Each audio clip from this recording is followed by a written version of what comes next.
Hi, I'm Dr. Brenda Wade, your modern love doctor, and we're going to be talking about a serious topic today, and that is sex addiction.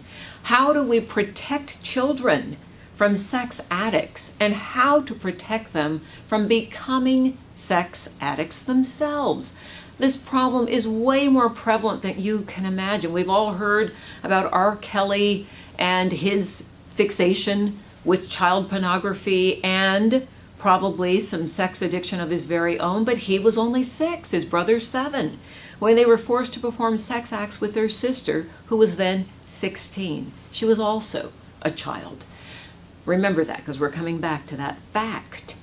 What about the book that was written by LaToya Jackson, saying that her father sexually abused herself and her sister and physically abused all of the Jackson children? Bear in mind, Michael Jackson is in the news now. And Russell Brand, who wrote a book about being sexually abused and how he has struggled his entire life with sex addiction. So this is a 2-part series. In this part 1, we're going to talk about what is sex addiction and how it occurs, especially in relation to children. And then in part 2, I'm going to give you information on how to protect children and what we can do to help children who've already been exposed to some form of sex addiction or predatory behavior. Now, first, the statistics. These are going to shock you. 72% of sex addicts were physically abused. 81% of them were sexually abused, and 91% emotionally abused. So what does that tell you?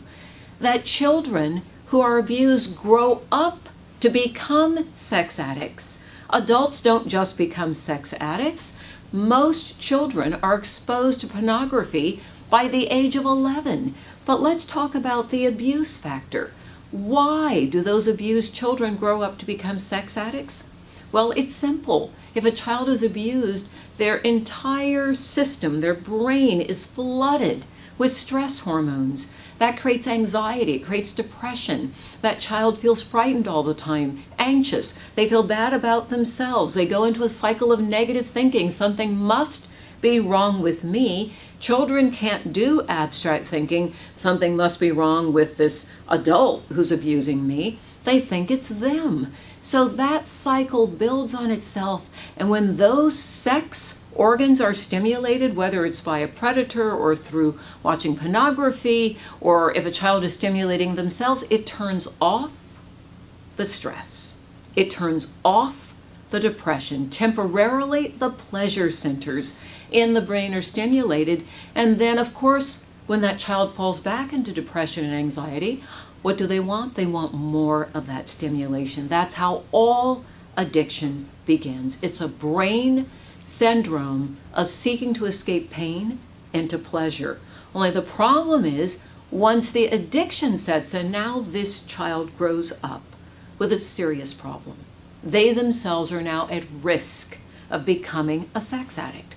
All right, in part 2, we'll talk about more information on how to protect children from becoming sex addicts or being preyed upon by sex addicts. I'm Dr. Brenda Wade.